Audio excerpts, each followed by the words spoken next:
బీసీల ఐక్యత, బీసీల ఐక్యత, బీసీల ఐక్యత, బీసీల ఐక్యత. జై బీసీ, జై బీసీ.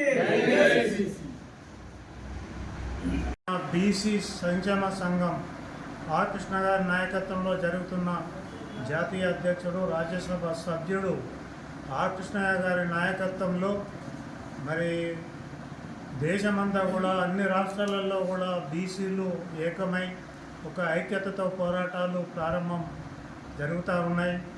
అందులో భాగంలో తెలంగాణలో కానీ ఏపీలో కానీ మరి బీసీలంతా ఏకతాటిపై వచ్చి ఇవాళ బీసీ కులగణన జరిగిన వెంటనే మరి ప్రభుత్వం రాజకీయంగా కానీ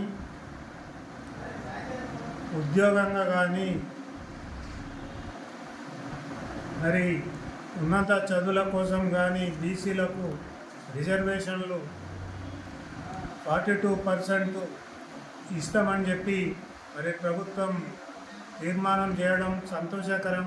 ప్రభుత్వానికి కూడా మేము హృదయపూర్వక ధన్యవాదాలు తెలియజేస్తూ ఉన్నాం. ఈ 42%లో అన్ని బీసీ కులాలకు అందరికీ సమానంగా వచ్చే విధంగా దాన్ని ప్రక్షాళన చేసి ఆ బిల్లును కేంద్రానికి పంపించవలసిందిగా విజ్ఞప్తి చేస్తూ ఉన్నాం. కేంద్ర ప్రభుత్వం కూడా విద్యా ఉద్యోగములో బీసీలకు ఎక్కడ కూడా అన్యాయం జరగొద్దనేది మరి ఈ యొక్క 42%లో రాజకీయంగా కానీ రాజ్యాధికారానికి కానీ ఉద్యోగం కానీ ఇవన్నీ కూడా ఈ 42%లో అందరికీ చెందే విధంగా కేంద్ర ప్రభుత్వం కూడా పార్లమెంట్లో బిల్ పెట్టి పాస్ చేయాలని కేంద్ర ప్రభుత్వానికి, ప్రధానమంత్రికి మేము తెలంగాణ తరఫున ధన్యవాదాలు తెలియజేస్తూ ఉన్నాము. ఇవాళ ఎంతోమంది బీసీలు వెనుకబడితనానికి రిజర్వేషన్లు లేకపోవడం వల్ల ఎంతో వెనుకబడిపోతున్నటువంటి సంగతి మరి ప్రతి వాళ్ళు చూస్తూనే ఉన్నాము. దాదాపు 35-40 ఏళ్ళ బీసీ అంటే ఆర్ కృష్ణయ్య, ఆర్ కృష్ణయ్య అంటే బీసీ. ఆ పోరాట యోధుడు మరి ఇంత దాకా బీసీలకు విద్యా సంస్థల్లో కానీ హాస్టల్లో కానీ ఇవన్నీ పెట్టించిన ఘనత మరి ఆర్ కృష్ణయ్య గారికి. ఎలా గురుకులాలు కానీ అదేవిధంగా హాస్టళ్ళు ఎన్నో డెవలప్ చేసి హాస్టల్లో ఉన్న విద్యార్థుల మెస్ ఛార్జెస్ పెంచడానికి మరి ఎన్నో ఉద్యమాలు చేసి రాజ్యాధికారం కోసం కూడా మరి ఢిల్లీ స్థాయిలో ఉద్యమాలు చేసినటువంటి ఈ సంస్థ మరి బీసీల కొరం నిరంతరం పోరాటం చేయడానికి ఎంతోమంది త్యాగాలకు ఈ బీసీలకు కులగణన చేసిన ప్రభుత్వం కాంగ్రెస్ ప్రభుత్వానికి ధన్యవాదాలు తెలియజేస్తున్నాము.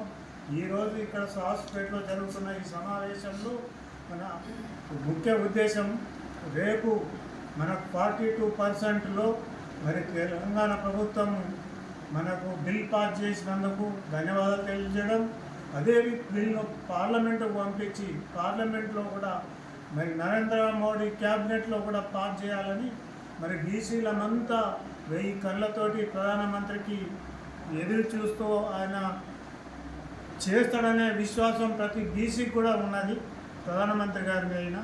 కాబట్టి ఆ బిల్ పాస్ చేసి మరి అమలు చేసినట్టయితే ఇప్పుడు జరగబోయే స్థానిక ఎన్నికల్లో కూడా 42% ప్రకారం మరి రాజ్యాధికారంలో బీసీలు పాల్గొంటారు, మహిళలు కూడా పాల్గొంటారు. మరి అన్ని కులాల వర్గాలకు కూడా సమానంగా హక్కులు వస్తాయని కూడా ఈ సందర్భంగా తెలియజేస్తూ ఉన్నా.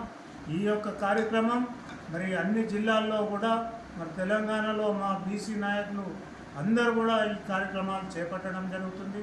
కొంతమంది మరి బీసీ ముసుగులో దొడ్డిదారిన వచ్చి బీసీల మనోభావాలను దెబ్బతీయడానికి కొంతమంది చేస్తున్న కార్యక్రమాలను బీసీలు వ్యతిరేకిస్తారు కూడా. చిత్తశుద్ధితోటి బీసీలకు మనం మేలు చేసే విధంగా పనిచేయాలి తప్ప బీసీలను మన రాజకీయాలకు